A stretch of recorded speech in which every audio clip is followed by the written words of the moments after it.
Abra comigo a sua Bíblia em 2 Coríntios, capítulo 4, versículo de número 8. As 4 ferramentas da oficina de Deus: a cruz, o jugo, o cálice e o espinho. Nós vamos falar sobre essas 4 ferramentas que Deus usa para poder polir os seus filhos e transformá-los até a sua partida desta terra, para que eles possam cumprir então aquilo que é determinado por Deus, a nossa santificação. 2 Coríntios capítulo 4, versículo de número 8, o apóstolo Paulo, nas suas recomendações e ditos sobre as dificuldades na tarefa, ele diz assim em 2 Coríntios 4, 8, em tudo somos atribulados, mas não angustiados, perplexos, mas não desanimados, perseguidos, mas não desamparados, abatidos, mas não destruídos, trazendo sempre por toda parte a mortificação do Senhor Jesus no nosso corpo, na nossa vida, para que a vida de Jesus se manifeste também em nossos corpos.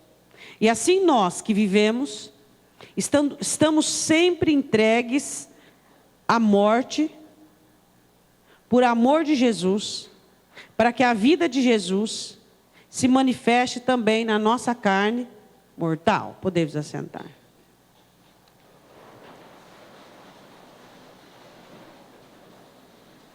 O apóstolo Paulo fala sobre alguns sofrimentos. Quais são os sofrimentos? Tribulação, perplexidade, perseguição e abatimento. Aí depois ele no versículo 10 ele diz assim, que essas situações que nós passamos na nossa vida, elas são com o objetivo, versículo 10, olha aí na sua Bíblia que está aberta. Ela traz e faz para que nós possamos morrer a cada dia, a mortificação do Senhor Jesus em nós. Aí ele diz assim, no nosso corpo, na nossa vida, vamos morrendo para que a vida de Cristo, para que nós vivamos Jesus, nós temos que morrer para o nosso eu e para a nossa carne. Aí ele diz assim, assim nós que vivemos, nós trazemos por toda parte a mortificação do corpo do Senhor Jesus em nós. Diga amém. Esses 4 instrumentos que você está vendo aqui à frente, eles não são muito bem-vindos para nós, não. Eu digo como crente também. Porque quando eles se apresentam para nós, nós não conseguimos compreendê-los e saber o mal que eles, às vezes, nos impressiona, dá a impressão que Deus quer o meu mal, o seu mal. E depois nós percebemos que eles estavam com o objetivo de bem. E nós, às vezes, não conseguimos compreender. São momentos difíceis na nossa vida e eu quero começar por ordem, eu quero falar da cruz. Quando Jesus morreu naquela cruz, ele estava deixando para mim e para você um molde de um discípulo. O mestre podendo formar discípulos. Quando você fala em cruz, e eu quero deixar bem explicado de antemão, eu não vou falar isso várias vezes, eu vou falar só no início. Esses instrumentos não se referem a pecado. Esses instrumentos não se referem a erros que você comete, a consequência. Tem crente que comete heresia absurda.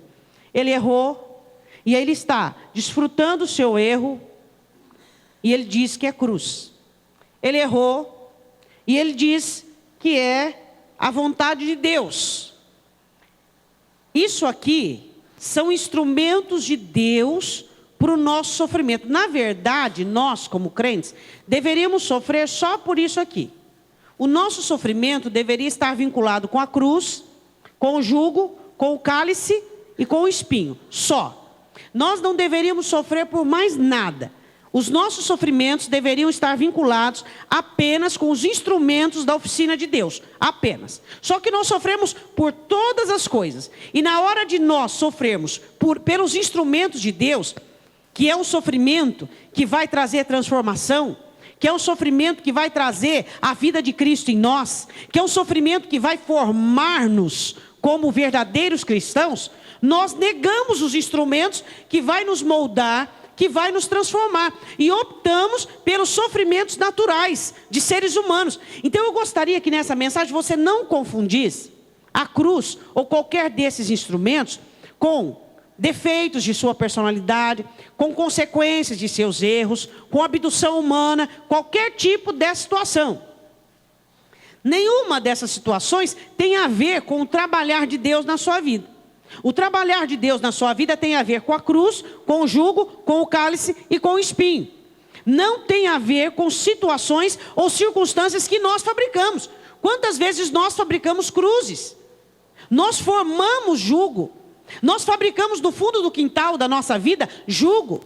Nós fabricamos cálices e fabricamos espinhos da vida. Então nada tem a ver com os instrumentos de Deus. Os instrumentos de Deus, eles formam o nosso caráter, eles transformam a nossa vida e nos faz parecido com Cristo. E não cada vez mais distante do Evangelho. Quero que você vá comigo em Mateus 16, 24. Enquanto você abre, eu gostaria que você dissesse assim: eu preciso ter uma cruz. Se você não tem, você tem que tomar posse dela hoje. Porque quando você se converteu, Jesus Cristo tem uma cruz para você. Todo convertido, ele ganha de presente uma cruz. Mateus capítulo 16, versículo 24. Todo crente, quando ele se converte de verdade, Jesus dá para ele uma cruz de presente. Que presente é esse, pastora? É o presente que o céu te dá. É um presente que vai formar você como cristão. A cruz é a sua sogra? Antes fosse. A cruz é aquela pessoa do seu trabalho? A cruz é seu cônjuge? A cruz é seu filho? Não. O que é a cruz, afinal? A cruz é um instrumento usado por Deus para nos formar, para nos fazer discípulos, para nos fazer segui-lo. Às vezes a sogra é usada? É. Às vezes o filho é usado? É. Às vezes o cônjuge é usado? É. Mas não são cruzes. Jesus conversando com os discípulos, perguntando: quem dizem os homens que eu sou? Ah, dizem que é João, outros profetas. E vocês, quem diz? Ah, Pedro sai na frente e diz: tu és o Cristo, filho do Deus vivo. Tá. Aí Jesus começa a dizer e explanar o assunto e dizer aquilo que iria acontecer com ele. Que ele iria sofrer, que ele iria padecer. E aí Pedro chama de lado e diz assim para ele: Senhor Jesus, tenha piedade de ti, não vai acontecer isso não. Jesus olha para ele e diz assim: afasta de mim, Satanás. Porque você não consegue entender as coisas que é de Deus, só entende as coisas que são dos homens. Aí ele fala o versículo 24. Então disse Jesus aos seus discípulos: se alguém quiser vir após mim, renuncie a si mesmo, tome sobre si a sua cruz e siga-me. Diga: eu tenho uma cruz. A questão é, se ela está sobre os seus ombros. A cruz está aqui, ó, só para você ter uma visão. Agora, ela está sobre os seus ombros? Você está carregando a sua cruz? Você está levando nos ombros a marca de um discípulo? Você tem aprendido a obedecer a Cristo? Você tem aprendido a ouvir os mandamentos dele e colocar em prática? Você tem aprendido a renunciar caprichos, desejos, vontades e tudo aquilo que forma a sua velha natureza? Quando é que um cristão possui a sua cruz? Quando ele está disposto a renunciar até mesmo a sua persona, a sua personalidade. Vamos tratar neste momento de personalidade, de mazelas, de situações que caracterizam você como uma pessoa ímpia, como uma pessoa que não conhece a Cristo. Defeitos de sua personalidade. Se você tivesse com a sua cruz nas costas, você não manifestaria, você renunciaria sua vontade, seus caprichos, seus desígnios, sua maneira de ser, em nome do sacrifício que ele fez por você. Sabe qual é o crente que consegue renunciar a si mesmo? Aquele que compreende o que Cristo fez naquela cruz.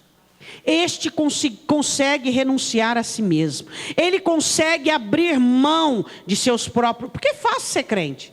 É fácil ser crente e ter o próprio plano. É fácil ser crente e pensar da própria maneira. É fácil ser crente e sentir do jeito que ele quer. É fácil ser crente e fazer o que quer. É muito fácil. Mas eu quero ver você convencer Jesus que essa pessoa vai entrar no céu. Aí é outro 500. É ou não é? Hã?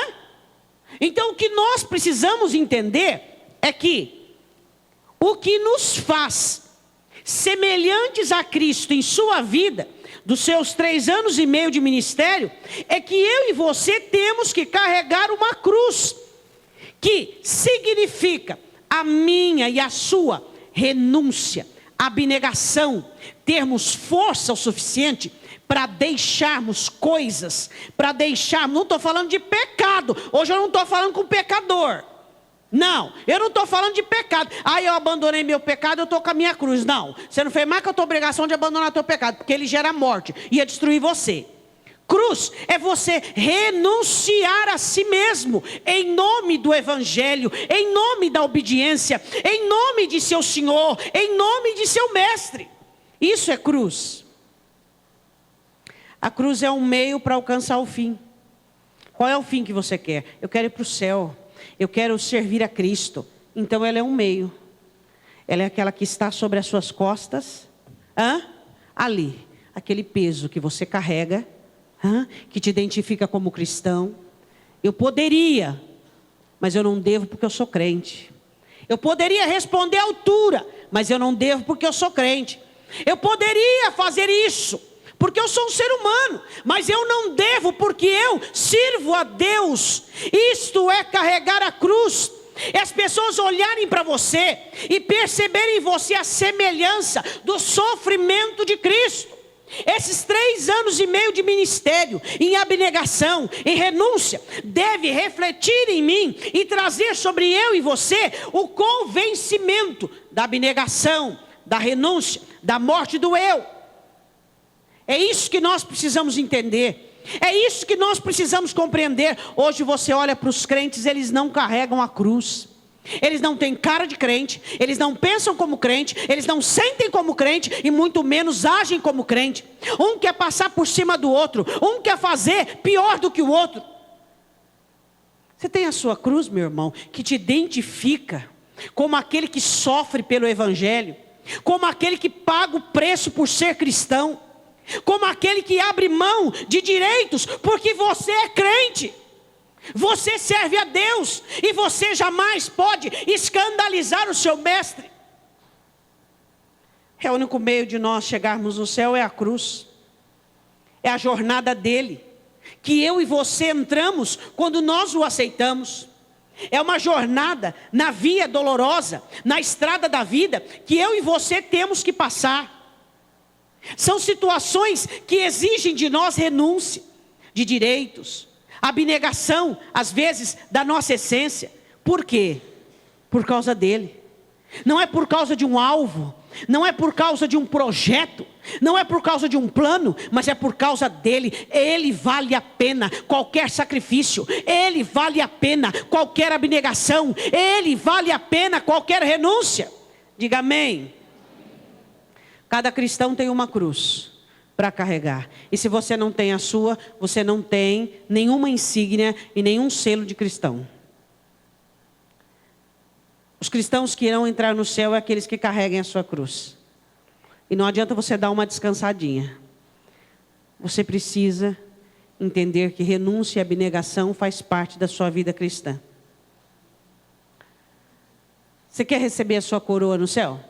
Quem que não quer, né? Quer? Então, na terra você tem que ter ombro para a cruz. Se você não tiver ombro para a cruz na terra, você não tem cabeça para a coroa no céu. Tem muita gente que quer a coroa da vitória na terra. Eu quero vitória, eu quero vitória, eu quero... Mas você tem tido ombros para a cruz, meu irmão? Você tem tido ombros para abnegação, ombros para renúncia, ombros para preservação dessa identidade cristã? Todos nós queremos ser coroados, todos nós queremos vitória. Mas quem de nós olhamos e dizemos: Senhor, a única vitória que eu quero é ser parecido contigo. Essa é a vitória que eu almejo. Eu quero trazer em mim as suas características. Eu quero ter a sua identidade. Eu quero ter o teu cheiro. Eu quero ter as suas marcas na minha vida. Hein? Muitos crentes vitoriosos vão para o inferno. Abençoadíssimos vão para o inferno. Jesus mesmo disse isso. Mas eu fiz em teu nome, mas eu vivi em teu nome. Mas qual de nós nesta noite olhamos para ele dizendo: Jesus, eu quero a vitória de ser parecido contigo. Eu quero a vitória de matar a carne. Eu quero a vitória de vencer o mal. Eu quero a vitória de trazer no meu corpo, na minha vida, a semelhança. É essa vitória que eu quero. Eu quero a vitória de conseguir vencer os males da minha alma. O egoísmo, a soberba, a arrogância. Essa personalidade maldita que foi um agregado de soma de situações que eu vivi. Não é a personalidade que tu planejastes para mim. Eu digo que é a minha personalidade, Senhor, mas não é. É um ajuntamento de sofrimento que me deram. É um ajuntamento de carência que eu tive. Mas eu quero ter a sua personalidade, Jesus. Eu quero ser como o Senhor, por isso eu quero carregar a minha cruz. Eu quero ser um discípulo.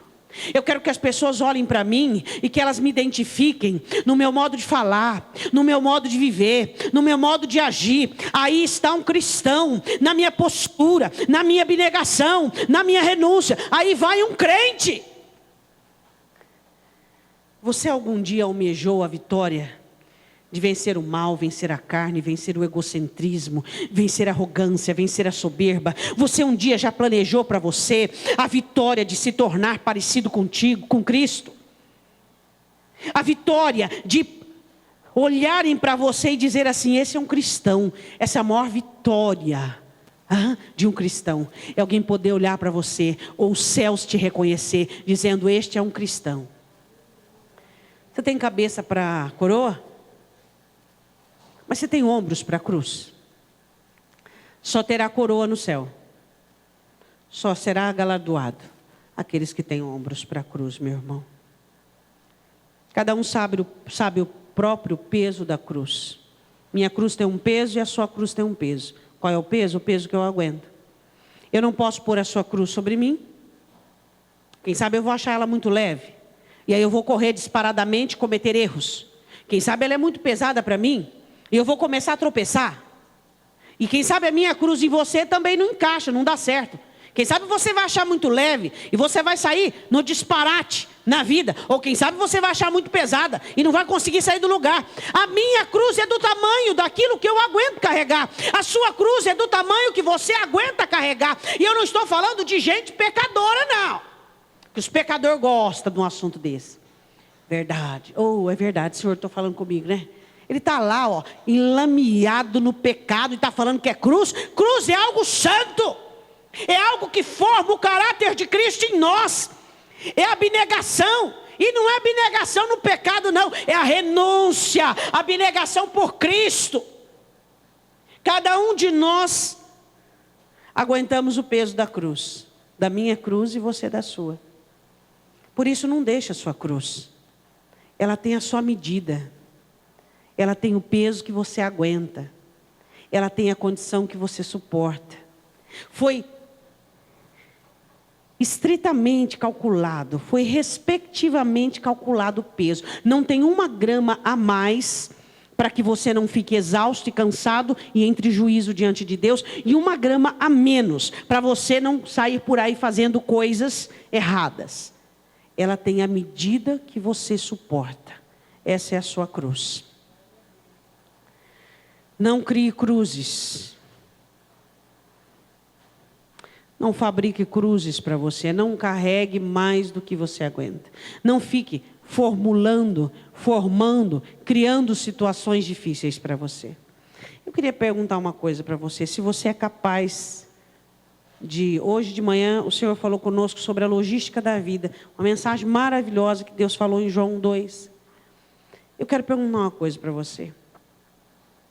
Dos problemas que você tem atualmente, qual deles pertence à cruz e qual deles foi fabricado por você?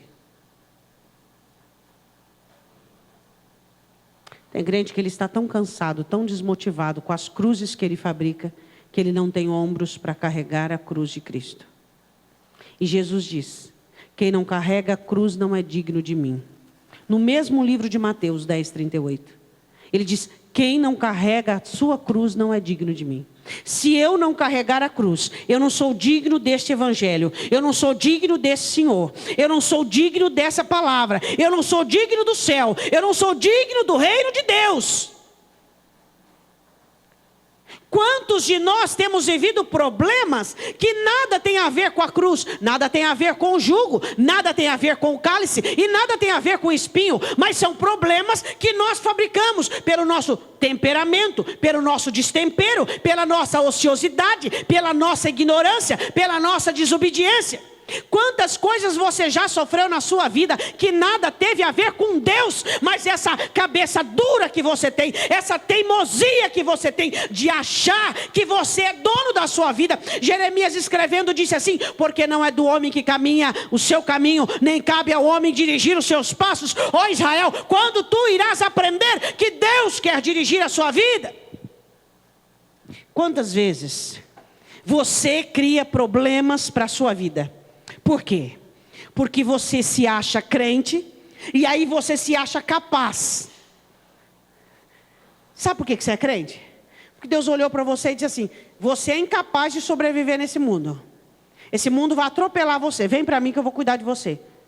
Você é crente porque a sua incapacidade já foi detectada. Você é incapaz de viver sem Deus. E aí você se converte. Você acha que você é capaz de decidir, de pensar, de agir, de ser do jeito que você é. A sua incapacidade já foi atestada. Quando Ele chamou você, quando Ele te salvou, Ele atestou sua incapacidade. Você é incapaz de viver sem mim. Você é incapaz de ser feliz. Você é incapaz de decidir. Você é incapaz de discernir o que é certo e o que é errado. A sua incapacidade foi atestada. Aí o crente se converte, ele fica um pouquinho melhorzinho, ele já acha que pode pôr a cara para fora. Não crie problemas para você, meu irmão. Não crie problemas para a sua vida. Entrega a sua vida para quem pode resolver. Carregue apenas a sua cruz. Não fique procurando problema. Não fique procurando situações adversas, situações que causará danos à sua alma, porque a cruz não causa danos. A cruz é salutar. A cruz faz a alma ser saudável. A cruz faz a alma ser forte. A cruz, ela fortalece os nossos lombos para situações da vida. Você pode dizer glória a Deus? Tá. Quero que você vá agora em Mateus capítulo 11.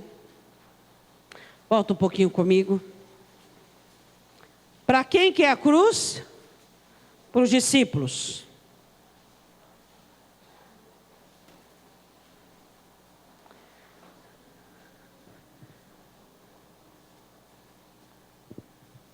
Para quem que é a cruz? Diga, discípulo. Mateus 11:28. Eu quero falar agora sobre o jugo. Aqui no Brasil a gente fala canga. Mas o jugo, eu dei um exemplo aqui dessa madeira aqui, ó, para você. Ela é uma madeira colocada no animal, com cordas amarrado nele. Você sabe qual é o objetivo do jugo? Primeiro, ligar o peso que ele carrega nele. E dar firmeza para facilitar a jornada, para que ele consiga carregar o peso. O jugo não é para judiar do animal. É para mantê-lo na rédea, mantê-lo dentro do proceder e para ajudá-lo.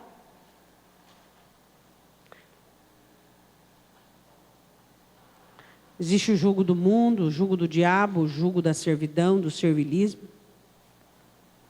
Eu queria perguntar, qual é o jugo que você carrega? O que é que...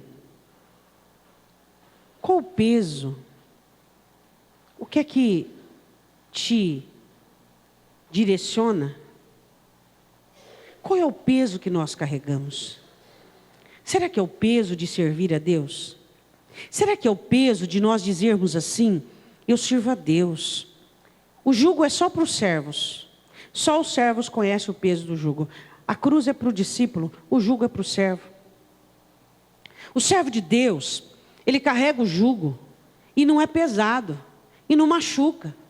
O servo do Senhor, ele carrega o jugo e o jugo não o faz sofrer. Se ele não pode, ele não pode. Ele tem que pedir permissão. Ele tem que estar na direção. Ele tem que ter o aval. Ele tem que ter o sim. Ele tem que ter o amém. Ele não sai desesperado fazendo o que quer, como um animal sem jugo. Ele tem um jugo. Ele tem uma direção. E esse jugo, que é o serviço a Cristo, que é ser servo de Deus, faz com que ele carregue com facilidade o jugo da vida, o peso da vida, as responsabilidades da vida. Quantas vezes crentes têm carregado o jugo de Satanás? Jesus falando com os seus, ele dizia assim: a religião traz muito jugo, o pecado traz jugo, mas ele diz: eu tenho um jugo, o meu jugo é agradável, o meu jugo não machuca, o meu jugo não fere. Jesus estava falando dele sendo servo do Pai. Ele veio como servo para servir ao Pai, para servir a Deus. Você tem um jugo de servo? Ou você tem esse cristianismo moderno, que você faz o que quer, o que dá na sua cabeça, do jeito, e você fala para os outros que é crente? Não fala que é crente, não. Você está envergonhando o evangelho. Não fala. Fala, eu vi você lá na igreja e fala: eu sou um simpatizante. Porque é o que você é. É o simpatizante do evangelho. Você gosta de ouvir. É isso que você é. Agora os servos do Senhor, eles trazem sobre si o jugo que os governa, que os conduz, aquele peso que não machuca, aquele peso que diz: eu não posso, eu não devo, eu sou dele, eu nasci para servi-lo, eu nasci para amá-lo. E a alma diz vai, você diz não, e o diabo diz quer, você diz não posso, e o eu diz eu preciso, e você diz não dá, porque você é servo dele. Você traz sobre si um jugo. Eu vou dizer uma coisa para você: crente que faz o que dá na cabeça não vai entrar no céu. Se você faz o que dá na sua cabeça, nem adianta alimentar expectativa falsa, para você não dizer que ninguém te enganou. Eu pelo menos estou dizendo a verdade aqui para você. E naquele dia que você for barrado lá na entrada, vai estar essa passagem aqui, pelo menos um pedacinho. Se você faz o que dá na sua cabeça, o que dá no seu coração, as coisas do jeito que você quer, da maneira que você quer, não tem lugar para você no reino dos céus. O reino dos céus é um lugar para servos, para aqueles que aprendem a servir, para aqueles que aprendem a obedecer a Deus. Deus manda e ponto, acabou o assunto. Não sou eu, não é você, não é a nossa vontade, não é o que nós queremos, Ele manda. E eu e você não temos problema em obedecê-los, porque nós temos um jugo. Nós trazemos sobre os nossos pescoços um jugo que nos identifica como servos. Você diz: eu não sou só crente, eu sou servo de Deus, eu nasci para obedecer, eu fui chamado para obedecer, eu fui chamado para honrá-lo. Você só faz o que dá na sua cabeça? Pastor, é que eu sou da escola de Caim, o maldito. Eu faço do jeito que dá, do jeito que eu consigo. Eu ofereço a Deus o que dá, o que eu consigo. O maldito, Caim foi o maldito. Foi amaldiçoado. Não é como você pode, não é como você quer, é do jeito que Deus manda. As coisas têm que ser do jeito que Deus manda. O crente da atualidade é fraco, é débil. É porque eu não consigo perdoar. Como é que você não consegue perdoar, cara de pau? Se você foi perdoado naquela cruz de delitos absurdos, você acha que perdão é uma escolha? A falta de perdão te leva para o inferno. Como é que um crente de verdade pode dizer que não consegue perdoar? Ele não tem vergonha de dizer isso, meu irmão? Não tem vergonha de dizer que eu não consigo perdoar? E o Senhor diz assim: se você não perdoa, você vai para o inferno, porque o Pai não te perdoa também. Crentes que dizem que não conseguem obedecer a Deus porque a carne fala mais alto, sendo que a sua carne, diz Gálatas 5:24, que ela já deveria estar crucificada na cruz de Cristo. Você acha que esse tipo são os servos que Deus procura? Pessoas que dizem, eu não consigo deixar de cobiçar, eu não consigo deixar de pensar, eu sonho até com o pecado, eu não consigo. Você não consegue por causa da carne que está viva, por causa da vigência do pecado, a concupiscência que abunda em sua alma. Se você estivesse no exercício de matar a carne, o pecado não teria domínio sobre a sua vida. Se você não é servo de Deus, se você não tem um jugo, o céu não é para você. Você está se enganando a si mesmo. O céu é para os servos, aqueles que não têm problema em carregar o jugo, aqueles que aceitam o jugo do Senhor Jesus e dizem, eu vou servir a Deus, eu quero fazer apenas aquilo que agrada. Eu não nasci de novo para fazer a minha vontade, para me agradar, mas eu tenho que agradá-lo, eu tenho que servi-lo. Não consigo? Isso não é conversa que deve sair da sua boca. Hã? Não. É uma judiação. Quando o crente se engana. Não estou falando de debilidades, de fraqueza. Estou falando de gente obstinada. Que diz assim, não, Senhor, eu não consigo perdoar. Não, eu não quero perdoar. Eu não quero amar as pessoas como elas são. Eu não quero obedecer, eu não quero obedecer. O céu não é lugar para rebelde. O céu é lugar para servos. Para as pessoas que dizem, é isso aí que tem que fazer, eu estou fazendo. Qual é o problema? É o Senhor está mandando, eu estou obedecendo. Esse é o jugo do Senhor Jesus. Pai, eis-me aqui. No livro está escrito, eis-me aqui. O Senhor quer que eu morra por esse bando de pecadores. Eu estou morrendo. Acabou. Sem indagação, sem questionamento. Servos. O meu jugo é o meu serviço a Deus. O seu jugo é o seu serviço a Deus. O jugo do pecado que machucava-nos, jugo da religião, e hoje nós temos o jugo do Senhor Jesus Cristo. Quem tem pescoço para o jugo, tem cabeça para a coroa. Diga isso para o seu irmão. Só vai entrar no céu quem tem jugo.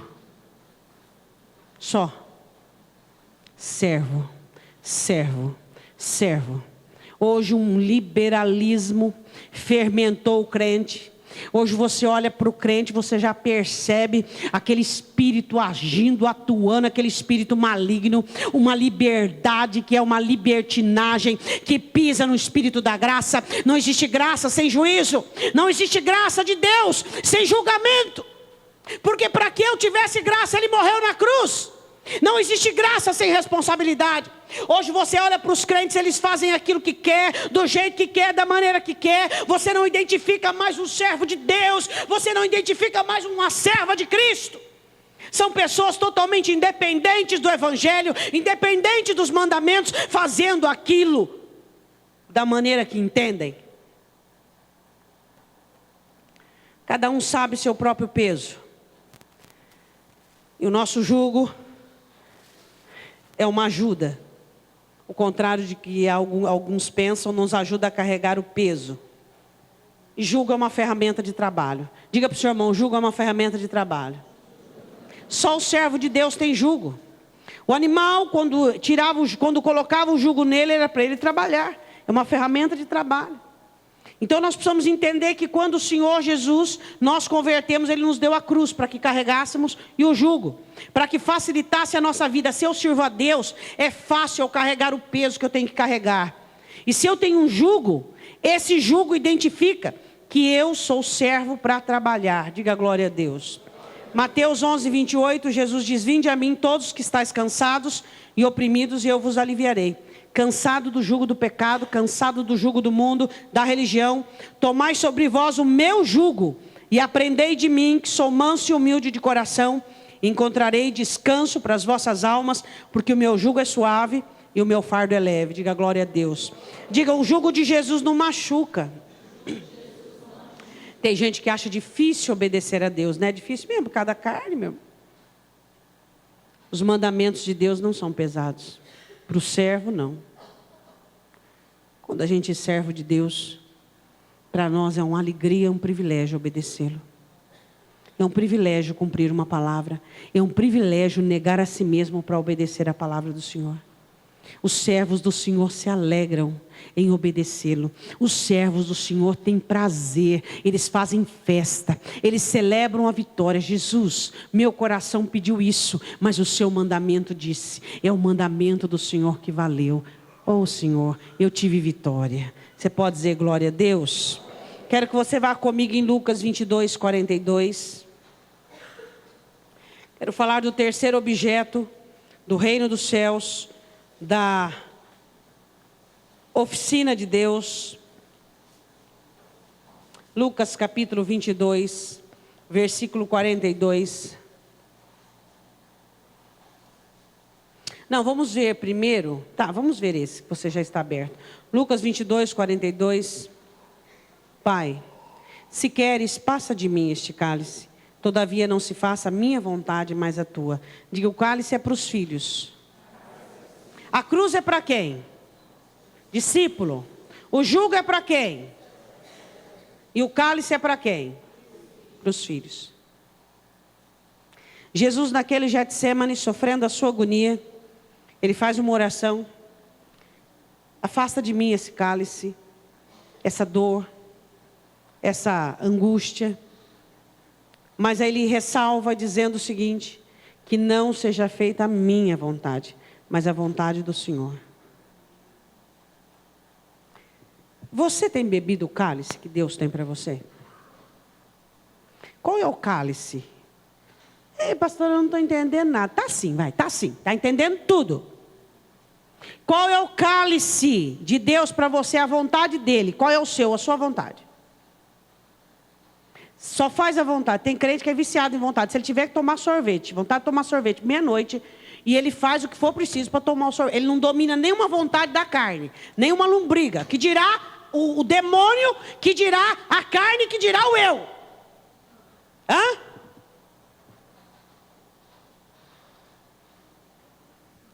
Existe uma diferença entre a sua vontade e a vontade de Deus. Dois polos totalmente diferentes. E você precisa identificar. A sua vontade não é a vontade de Deus. O que você quer não é o que Deus quer. Mas eu sou santo. Tudo que eu quero, Deus assina embaixo. Oh, qual é o teu aprisco? Daqui você não é. Hã?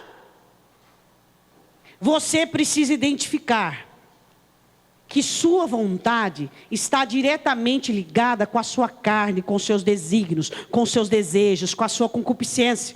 Não estou falando agora de Cristo, estou falando de você. E a vontade de Deus está ligado diretamente com aquilo que é bom para você, que é o seu bem de verdade. A reestruturação da sua vida espiritual, a salvação da sua alma, a bênção da presença do Espírito Santo na sua vida, a vontade de Deus. Quando que você já sofreu por fazer a sua vontade? Não deu para aprender ainda? Não tem problema. O mundo está aí. Você já sofreu? Quanto que você já sofreu por fazer a sua vontade? Porque tem gente que demora para aprender. Não tem na escola as crianças que têm mais dificuldade de aprendizado? Assim também é no reino de Deus. Tem filhos de Deus que têm dificuldade para aprender. Quanto mais rápido você aprender, menos você sofre. Aprender o quê, pastora? Que a vontade de Deus é o melhor para você. A vontade de Deus é o melhor para a sua vida. É o que Ele tem para você. E a vontade de Deus não tem nada a ver com o que você quer. A vontade de Deus não tem nada a ver com aquilo que você busca. Ah, mas se eu fizer a vontade de Deus, eu vou sofrer. Mas é a vontade de Deus. Ela inclui sofrimento mesmo. E aí? Mas você não quer pagar o preço? Você prefere sofrer fora da vontade de Deus para perdição, para condenação? Hã? Os instrumentos de cruz têm a ver com sofrimento. O jugo tem a ver com sofrimento. O cálice tem a ver com sofrimento. Mas são sofrimentos que são galardoados com filiação, com selo. Quero que você vá comigo em Mateus capítulo 20. Houve dois discípulos, Tiago e João, chegou até Jesus, junto com a mãe, respaldado com a mãe, dizendo, vou pedir para a mãe pedir. E fez um pedido para Jesus. A mãe chegou para Jesus e falou assim, eu queria que os meus filhos, os filhos de Zebedeu, Tiago e João, sentassem um à sua direita e um à sua esquerda no céu. Os outros discípulos ficaram escandalizados com isso aí. Porque quem sabe eles falaram, por que nós não pensamos nisso antes? brincadeira, mas pode ser isso mesmo. Mateus 20, versículo de número 21. E ele disse: que queres? E ela respondeu: dizem que esses meus filhos, 2 filhos, se assentem um à tua direita e outro à tua esquerda no teu reino. Jesus, porém, respondendo, disse: vocês não sabem o que vocês pedem. Vocês não sabem o que vocês estão pedindo. Aí ele disse assim: podeis vós beber o cálice que eu hei de beber? Nós não vamos falar do batismo. E ser batizados com o batismo com que eu sou batizado? Vocês podem beber o cálice que eu vou beber, que é a vontade do Pai. O sofrimento que é a vontade do Pai para a vida de vocês. Eles disseram: podemos. Eles não sabiam muito bem o que eles estavam respondendo. Como Pedro também, Lucas 22 também não sabia. Mas eles beberam o cálice. Tiago foi o primeiro a ser decapitado. João, além de ser lançado na ilha de Patmos, no isolamento, dizem que Éfeso, ele foi mergulhado num caldeirão de óleo quente e Deus deu livramento. Eles beberam o cálice.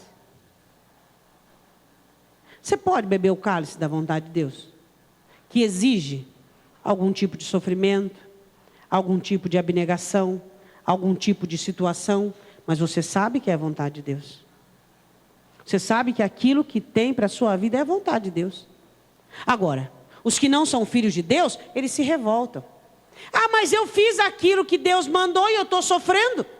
Inicialmente é óbvio que traz sofrimento. São meios que justificam e que buscam o fim. Só que no fim, você será galardoado, você será coroado de glória. A vontade de Deus para você, muitas vezes é vinculada ao sofrimento humano. Tudo isso aqui, tem a ver com sofrimento. O cálice tem a ver com sofrimento. Mas o crente não quer sofrer. Ele não quer sofrer pela vontade de Deus, ele não quer sofrer pelo jugo, ele não quer sofrer pela cruz. Mas ele não percebe que ele sofre. Ele sofre porque ao invés da cruz, ele carrega o quê? O peso do mundo. Ao invés do jugo, ele é dominado por demônios. Ao invés do cálice, que é a vontade de Deus, ele vive bebendo o próprio cálice. E vive fazendo barbaridades com a sua vida por causa da própria cabeça, por causa da própria vontade. Ele não percebe que ele está sofrendo. E sendo que os instrumentos da oficina de Deus é para nos moldar, para nos polir, para nos abençoar, para nos formar como filhos. Se você não beber o cálice, você não tem como ter a sua filiação. Só os filhos de Deus fazem a vontade de Deus. Você é crente? Muita gente diz que é. Você é filho de Deus? Você perguntar para qualquer pecador se ele é filho de Deus, ele fala que todo mundo quer ser filho de Deus. Todo mundo, já reparou isso aí? Só que ninguém conhece as responsabilidades impostas dessa filiação. Todo mundo. Você pergunta para o feiticeiro, para o macumbeiro, para todo mundo, para tudo quanto é trem. Você quer ser filho? Não, se você falar que não é filho de Deus, aí fica bravo. Todo mundo quer ser filho de Deus. Só que para ser filho de Deus, tem que ter responsabilidades impostas. Para ser filho de Deus, tem que fazer a vontade de Deus. Todo mundo diz que é crente, mas poucos Deus reconhece como filhos. Apenas os que verdadeiramente são filhos de Deus são reconhecidos como tal. Por quê? O que me faz um filho de Deus? Ser batizado nas águas? Não. Tem igreja aí, meu irmão, que você falou, você não entendeu bem, e aí levantou a mão e já estão te mergulhando na água. Mal você levantou a mão, já te mergulha já. Então, meu irmão, não vale. Então o que você precisa entender é que o que te faz filho de Deus não é o batismo nas águas. O que te faz filho de Deus não é você trabalhar na igreja, ter o seu ofício ou ter um dom. O que te faz filho de Deus é você obedecer à vontade de Deus diante dos seus desígnios, diante do seu querer, diante da sua obstinidade, diante de tudo aquilo que diz respeito ao seu querer. Você é alguém dominado pelo seu querer? Porque existem pessoas que fazem apenas o que quer. Se não fizer o que quer, ele não vive. Tudo tem que ser do jeito que ele quer. Você é submisso à vontade de Deus? E eles disseram no versículo 22, podemos? Você pode dizer também nessa noite, será que você pode dizer, posso, Senhor? Eu posso beber o teu cálice? Eu posso cumprir a tua vontade? Eu posso. Você pode dizer isso? Você pode dizer, eu posso. Eu posso beber o teu cálice. Eu vou fazer a tua vontade. Não importa o que ela exige de mim. Eu vou ferir meu orgulho. Seu orgulho é o demônio que mora dentro de você, meu irmão. E você fica com cuidado para não ferir o orgulho. Você não tinha que ferir ele, você tinha que matar, destruir ele. Já era para estar morto e destruído. Vou ferir A vontade de Deus é soberana. A vontade de Deus é absoluta. Esse é o cálice que nós temos para a nossa vida. É a vontade de Deus para cada um de nós. E a vontade de Deus nada tem a ver com a sua. A vontade de Deus nada tem a ver com aquilo que você quer, com aquilo que você gosta. Os 4 instrumentos da oficina de Deus. Cruz é para o discípulo. Jugo é para o servo. Cálice é para os filhos.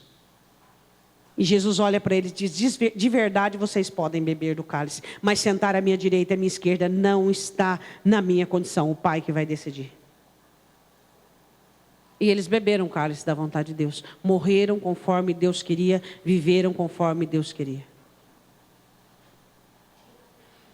Quero que você vá comigo em 2 Coríntios capítulo 12, versículo 7.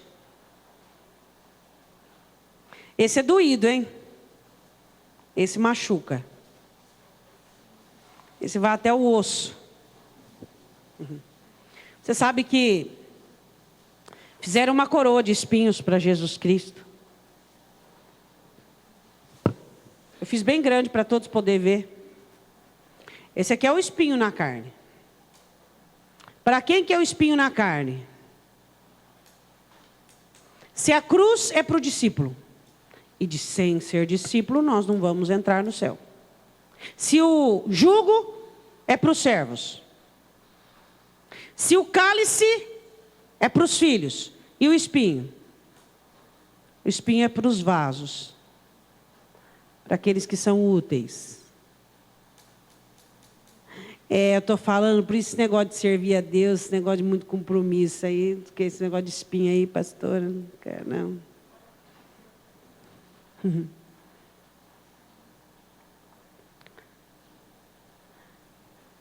O espinho na carne é para os eleitos a serem vasos e instrumentos na mão dele.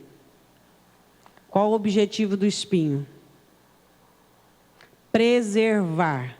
Quando você vê um crente, presta atenção no que eu vou te falar. Servindo a Deus. E ligado na soberba. Fermentado na soberba, você identifica e fala, isso aí não é de Deus. O vaso do Senhor tem um espinho desse aí na ilharga, na costela. Ele põe a cabeça para fora, um espinho. Aí murcha de novo. O que é vaso? O que é instrumento de Deus? Ele começou a se achar, o espinho começa. Tum, aí ele fala, já entendi. Aí do outro lado, tum, já entendi. Os vasos, toda vez que alguém se reporta ao céu dizendo, Senhor, eis-me aqui, eu quero te servir. Ele leva para casa um espinho. Só que ele é invisível. E aí ele recebe da parte de Deus talentos, recebe dons, ele recebe trabalho. E ele vai trabalhando. E aí ele começa a sentir. Aí vem o espinho. Tum. Eu não estou entendendo, eu sirvo a Deus. E essa situação aqui para me humilhar. E essa situação para me fazer uma situação vexatória. E eu estou sendo humilhado. É para soberba não dominar. É cuidado de Deus. Todos os vasos têm que ter um espinho. Só que tem vaso que já está tão fora da mão do Senhor que o espinho não funciona mais. O espinho não serve para baixar, porque o espinho é para baixar. A hora que o espinho dói, você fala, pera um pouquinho. Eu entendi, toda a glória, toda a honra, toda a força ao Senhor. Eu não sou nada, não tenho nada, não posso nada. O Senhor é dono de toda a honra, todo o louvor, entendi. Paulo recebe um espinho na carne por um enviado de Satanás para esbofeteá-lo, para que ele não se exaltasse. Deus falou para o diabo: vai lá e põe um espinho em Paulo. E aí o espinho fica. A Bíblia diz assim, em 2 Coríntios 12, 7. Paulo tem revelações maravilhosas do paraíso, e ele não se reporta como ele próprio. E ele diz assim: e para que não me exaltasse pela excelência das revelações, para que é o espinho? E esses pastores que se exaltam por aí, cadê o espinho dele? Ele já é o espinho do evangelho. Ele já é o próprio espinho do reino de Deus. Porque o verdadeiro servo, ele tem um espinho. Ele tem um espinho na carne. E esse espinho é para ele não se exaltar. Quando ele começa... Você quer ver uma das coisas que mais prejudica um servo de Deus? É elogio. Você quer acabar com o servo de Deus, você elogiar ele. Por quê? Porque pode ser que ele está com a mente fraca, o coração fraco aquele dia, e abre uma brecha para aquilo. Não elogiem servos verdadeiros de Deus. Agora, os que não são verdadeiros, você elogia mesmo, porque tem que cair mesmo. Servos de Deus. Você ama uma pessoa que trabalha para o Senhor, não elogia. Não. Porque a glória é de Deus, a honra é de Deus. A Ele pertence toda a honra, toda a glória e todo o louvor. E nós quem somos? Nós somos o quê? Discípulos dEle, desse mestre maravilhoso. Nós somos o quê? Servos. Nós somos filhos e somos vasos na mão dEle. E nos alegramos nisso, apenas em vaso, porque o conteúdo é dEle, é para a glória dEle, é para o louvor dEle. O espinho é para que você não se exalte. Aí tem uns espinhos assim, pitico, pequeno, que é para os crentes abençoados. Para eles também não se achar. Uns espinhos pequenininhos, que irrita. Incomoda. O dos vasos é grande assim, ó. Vai até a medula, se duvidar. Agora, para você, às vezes que não tem espinho para você também, tem todo tamanho, todo número. Você que é abençoado, você que tem, e você começa, os filhos, né? Você começa a querer se achar, se sentir, aí vai o espinhozinho, Senhor, dizendo: lembra de onde eu te tirei, lembra quem você é, lembra que você é como uma flor da erva que hoje existe, não é mais, lembra que eu sou o Senhor da sua vida, lembra, estou lembrando, Senhor, já estou rendido, eu não tenho nada, não posso nada e pronto. Para que é o espinho? Para que nós estejamos na humilhação, na humildade. Só Deus é grande, só Ele é poderoso, só Ele é maravilhoso. E eu?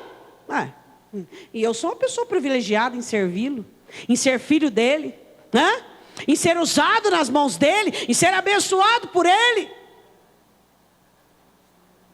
Você quer que o teu espinho fique vivo? Que às vezes eles adormecem. O Senhor diz: adormeça, acorda, adormeça, acorda. É só você começar a colocar coisas no seu coração. Aí eles acordam para espetar. Quando você entende que tudo é para Deus, que é por Ele, para a glória dEle, eles adormecem. Paulo diz assim no versículo 7: para que eu não me exaltasse pela excelência das revelações, foi-me dado um espinho na carne, a saber, um mensageiro de Satanás, para me esbofetear a fim de não me exaltar. Diga: o objetivo de Deus é a minha humildade, é o meu serviço, é a vontade dEle e a obediência. Deus não quer que você se perca pela soberba, pela sua arrogância. De verdade, você acha que você tem alguma coisa? Não, fala a verdade. Você acha que você tem casa? Você acha que você tem carro? Você acha que você tem cargo? Você acha que você tem alguma coisa? De verdade, não, fala aí, ninguém está te escutando, fala de verdade. De verdade, você acha que você realmente tem filho, que você é dono de alguma coisa? De verdade, você acha isso? É tudo dele, para ele, você não tem nada. Você só exerce a mordomia, você só administra. Nada é seu, tudo é dele. Até a sua alma pertence a ele. Ele pagou o preço e comprou o pacote completo. Nada é seu. Para de arrogância, para de soberba. Você não pode ensoberbecer-se, porque a soberba afasta Deus de você. Você não tem nada. Amanhã você pode estar no meu velório, mas eu também posso estar no seu. E aí o que você tem? Para quem vai ficar? Para o povo brigar. Tem gente que deixa coisa, o pai está no caixão e já estão dividindo. E quando não tem nada, divide as traias da casa. Aquela panela é minha, aquela coisa é meu, tudo quebrado, está dividindo tudo. Nada é seu, meu irmão. Nada é seu, nada é seu. Tudo é de Deus. Está tudo nas mãos de Deus. Não tem nada para você se ensoberbecer. Tem tudo para você ser grato. Tem tudo para você ser leal, ser nobre a Ele, dizendo: eu reconheço que tudo na minha vida é um presente do Senhor, e eu não vou me ensoberbecer com nada, porque tudo é para a tua glória. O cuidado de Deus com Paulo era tão grande, tão grande, tão grande, que Deus jamais queria correr o risco que Paulo se ensoberbecesse. Então, ele envia um mensageiro para dar liberdade e ordem para Satanás enviar um mensageiro para colocar um espinho. Paulo ora 3 vezes: tira esse espinho, Senhor. Esse espinho é para o seu bem. Tira esse espinho, Senhor. Não vou tirar. Tira esse espinho, Senhor. Aí Deus responde: Paulo, a minha graça te basta. A minha graça te basta. Você não precisa ficar livre de dores. Nós não sabemos. Eu queria adivinhar o que é o espinho de Paulo. Eu não sei. Tem gente que diz que é um problema na vista. Tem gente que diz que foi a perseguição daquelas pessoas que não gostavam dele. Eu não sei o que é. Eu sei que era um espinho. E que ele sofria muito, porque ele orou 3 vezes para ficar livre. Eu não sei o que é. E também não interessa a você. Você tem que saber qual é o seu espinho. O Senhor diz: a minha graça te basta, se satisfaça na minha graça. Por quê? Porque, Paulo, o meu poder, ele vai ser aperfeiçoado na sua vida nos momentos de fraqueza. Você vai ser mais forte, você vai ser mais livre. Por quê? Porque o apego nos cativa. Você é avarento? Tem promessa para você. Você que é avarento, que tem promessa, diz aleluia, pode dizer. Tem promessa para os avarentos, tem a promessa para todo mundo na Bíblia, irmão. Quer saber a promessa do avarento? Ficarão de fora os avarentos. De fora de onde? Do céu.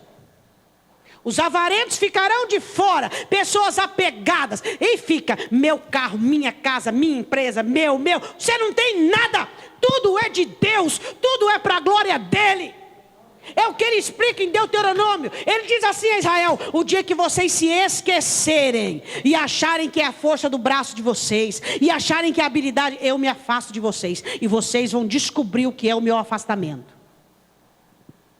Você não tem nada. Olha para o seu irmão e fala: você não tem nada. Você não tem nada. Família não é sua, a vida não é sua, seu trabalho não é seu, nada é seu. É tudo uma questão de mordomia. E aí você fica arrogante, dizendo: eu tenho uma boa aposentadoria, eu tenho. Você não tem nada. São recursos e bênçãos de Deus, porque você é servo, e servo não possui nada. Nós somos propriedades e não proprietários. Fomos comprados. Quando o crente é pego numa aflição e fica desesperado, avareza, apego.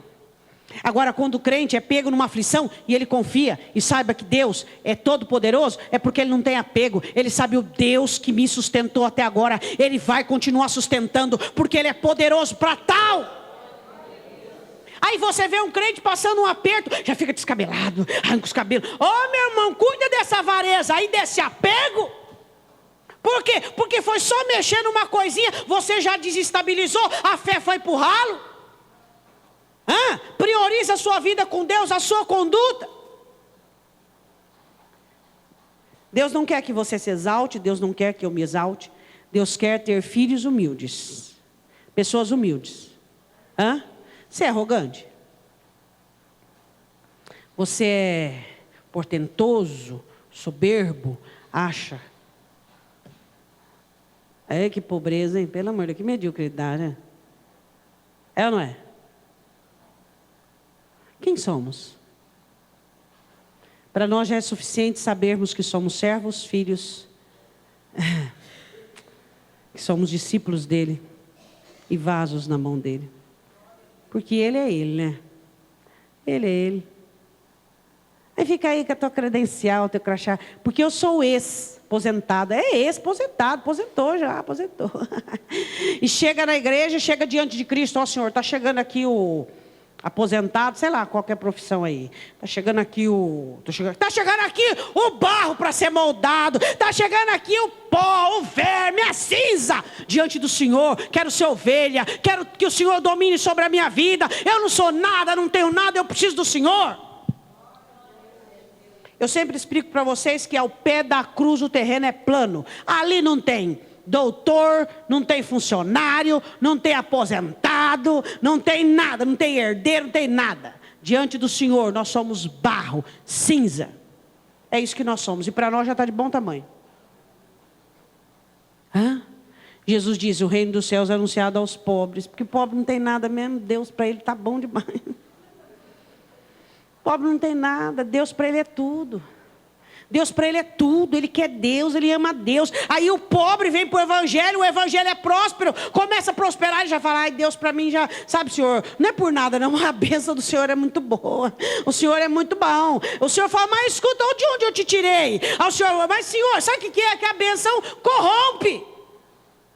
A bênção não corrompe. Os corrompidos se deixam corromper, mas a bênção não corrompe, meu irmão. Você é uma pessoa humilde? Então, está na hora de começar a ser. Porque os espinhos estão aí.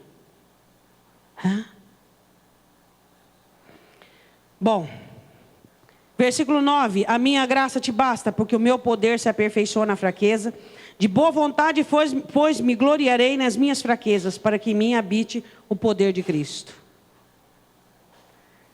O poder de Deus, eu quero só chegar perto de você para poder apontar e ver se você consegue memorizar. Existem dois tipos de sofrimento.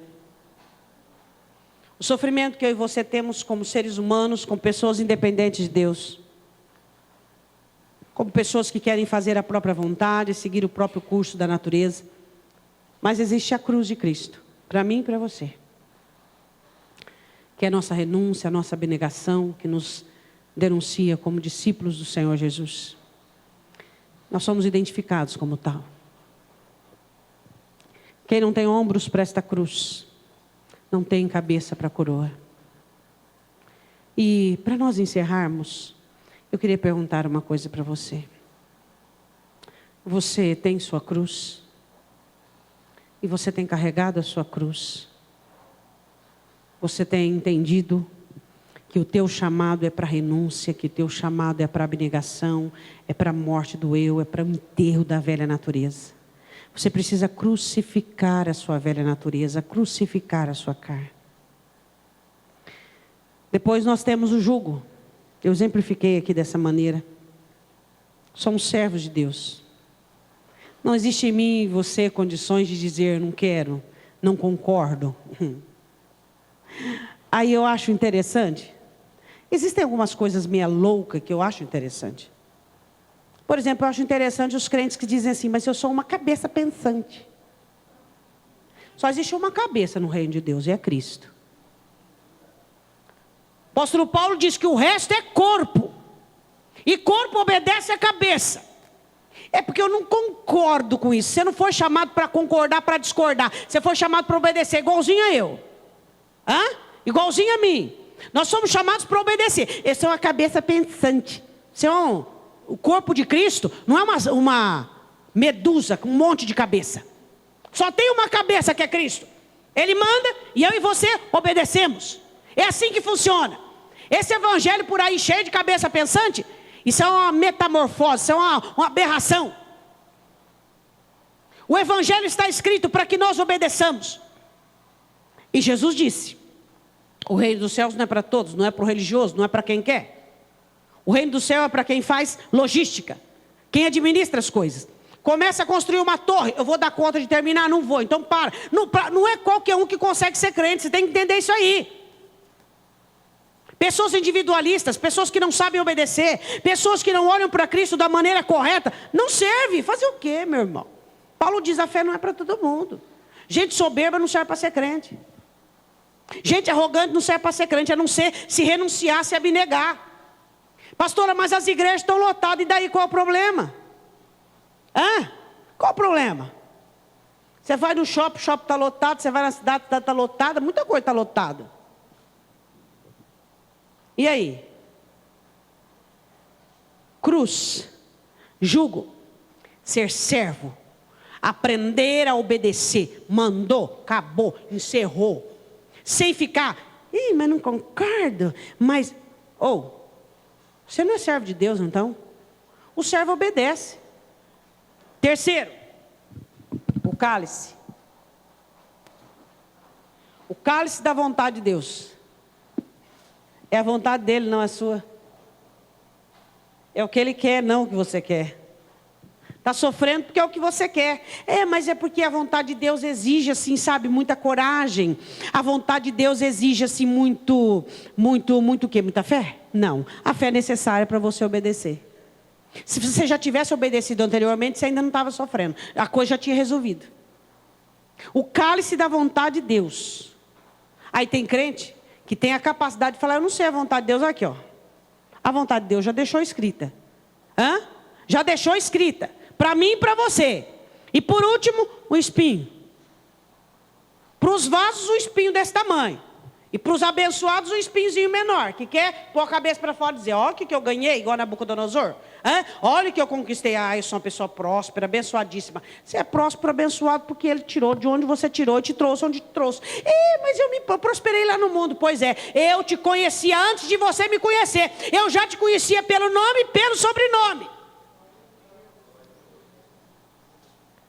Pessoas abençoadas que insistem na soberba e na arrogância. Acha que possui alguma coisa. Acha que tem alguma coisa. Se tudo veio dele. Você tem algum problema com o espinho? Não podia ter. Porque o espinho, ele é só para poder conservar a humildade. Se você conservar a humildade, não tem problema nenhum. Não tem problema nenhum. 4 ferramentas na oficina de Deus: cruz, jugo, cálice e espinho. Para quê? Para formar em você o caráter de Cristo. Você não foge disso. Não foge. Pastor, você não sabe. Eu estou amoitada aí no reino de Deus. Não tenho cruz. Não julgo, faço o que eu quero. Não carrego jugo. Faço o que me dá vontade. O cálice eu não bebo. Calma. Você está com pressa? Calma. Fica tranquilo. Se você é dele, você não escapa. Agora, se você não é dele, fica sossegado, que ele não vai mexer com você, não. Você pode até dar na igreja, ele não vai mexer com você, não. Para quem que não tem cruz? Para quem não é discípulo. Para quem não tem jugo? Para quem não é servo. Para quem não tem cálice. Para quem não é filho. Para quem não tem espinho. Para quem não é abençoado, não é vaso. Se você não é dele, não tem nada disso aqui. Está livre, meu irmão, livre para cair de boca no inferno. Livre, livrinho. Livrinho da Silva. Para ir para o inferno com uma ida maiúscula, de primeira classe. Agora, se você é filho de Deus, se você é discípulo, você tem que carregar a sua cruz. Se você é servo, você tem que ter teu jugo. Se você é filho de Deus, você tem que beber o cálice da vontade dele. E se você é abençoado, ou o vaso tem um espinho para você.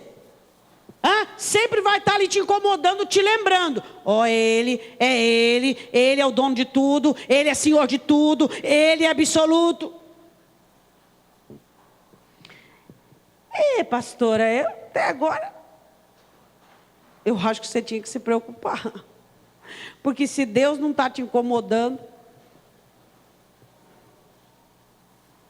é porque ele não tem nada a ver com você. Isso é o pior de tudo, sabia? É o pior de tudo. O pior de tudo, eu acho que a pior coisa que vai existir, você vai estar lá e eu também, vão ser aqueles que vão chegar todos eufóricos, dizendo assim: meu Deus, tem um galardão aí, as corona, entendeu? Umas coisas boas aí para me receber. Aí ele chega para entrar, Jesus diz: eu não te conheço. Mas como? É lá na igreja que eu era, quase era chefe lá na igreja. Pastor comia miúdo na minha mão. Eu expulsava demônio, curava enfermo. Eu era uma benção lá na igreja. O Senhor fala: engraçado, eu não te conheço. Que coisa, hein? Hã? Aí dá uma ordem lá para o anjo lá, ó, dá um jeito nisso aí que não fica perturbando. Você quer isso para você? Não quero isso para mim. Então sim, eu quero a cruz.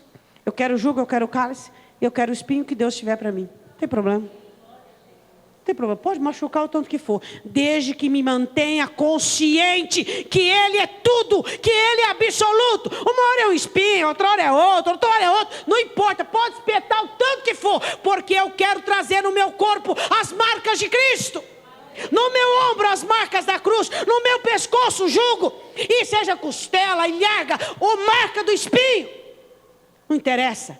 O que eu quero é ter humildade para reconhecer Deus na minha vida.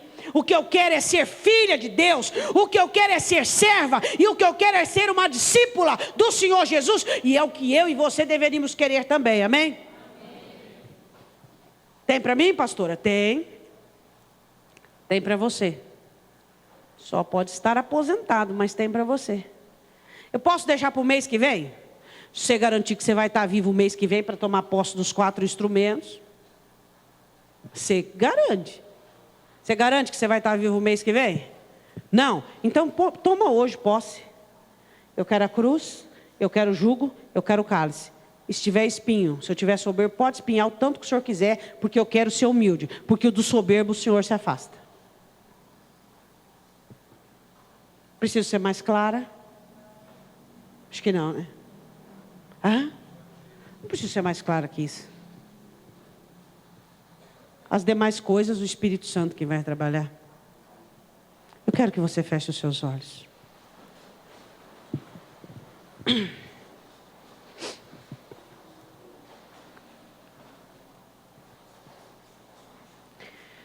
Nós, como crentes, Deus, temos às vezes aversão a falarmos sobre cruz, sobre jugo, sobre cálice, sobre espinho.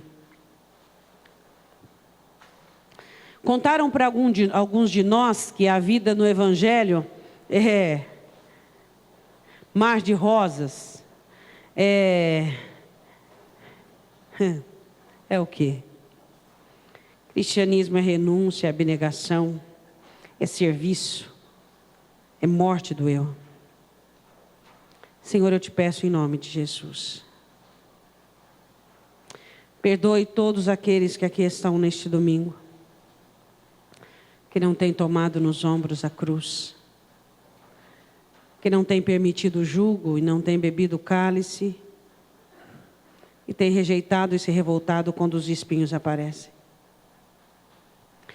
Perdoa aqueles, ó Deus, que estão fora dos teus projetos, da tua oficina. Perdoa aqueles que não conseguem compreender que todos esses 4 instrumentos é para nos moldar.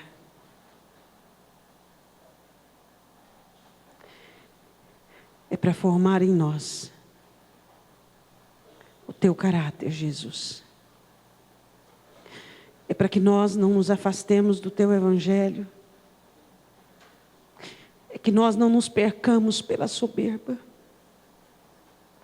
É que nós não nos condenemos pela nossa própria vontade. E nem nos entreguemos, Senhor, ao servilismo da carne. Que nós possamos seguir as tuas pisadas e sermos identificados como os teus discípulos. A minha cruz não é pesada, porque é a sua, Jesus. O meu jugo, ele é suave. E o meu cálice é a tua vontade. E o meu espinho é o teu cuidado por mim. Senhor, faz-nos crentes, faz-nos cristãos. Revela para nós o verdadeiro evangelho. Dai-nos o verdadeiro evangelho, Senhor. Chega de mentira, chega de engano. Quantos líderes estão enganando as ovelhas, não estão falando, estão ocultando as Escrituras e a Tua palavra. Mas que nós não sejamos assim, Senhor. Nós amamos a Tua palavra como ela é. Nós amamos a Escritura como ela é, Senhor. Eu te peço em nome do Senhor Jesus. Oh, Senhor. Nós jamais vamos nos virar, voltarmos contra aquilo que o Senhor tem para nós. Nós queremos tudo aquilo que virá formar em nós uma nova criatura, que virá formar em nós um caráter de submissão e de sujeição. Queremos a Tua verdade, Senhor. Nós não queremos forjar, não queremos brincar de ir para o céu. Nós queremos ir para o céu e vamos para o céu. Nós vamos para o céu porque a cruz é nossa, o jugo é nosso, o cálice é nosso e o espinho, seja o que for, é nosso. O Senhor quer olhar para nós e formar em nós discípulos, servos, filhos e vasos humildes, que reconhecem que a honra e a glória pertencem ao Senhor, que a força vem de Ti, e que Tu és dono de todas as coisas. Você que não tem a sua cruz, tome a sua cruz nesta noite. Você que não tinha um jugo, que tinha Jesus, mas não como o Senhor, achando que o tinha. O Senhor tem um jugo para você nesta noite. O Senhor tem um cálice para você. O Senhor tem um espinho para os soberbos, ou para aqueles que têm que serem protegidos da soberba. Eu quero que você se coloque de pé em nome de Jesus. Ai,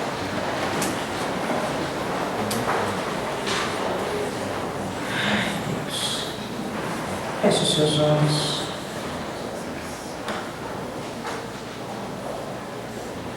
Será que você se sente confortável com uma mensagem como essa?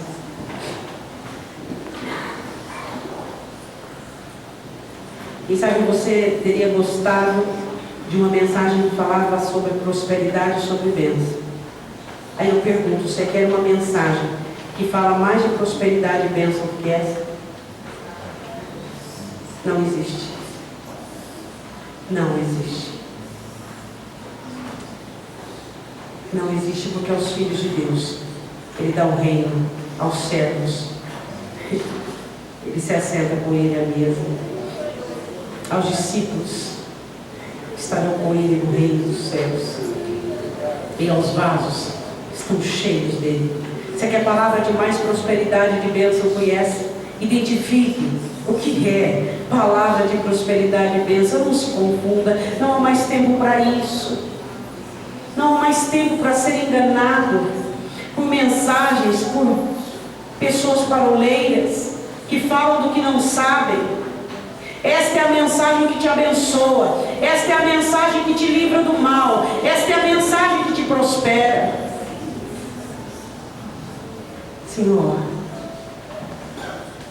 eis-nos aqui. Eu quero cantar uma canção com vocês, o Galileu. Galileu está aqui nesta noite. Amém. E ele tem a cruz, o jugo, o cálice, e para alguns, se for o caso, o espinho. Diz para ele: tu és bem-vindo, Galileu.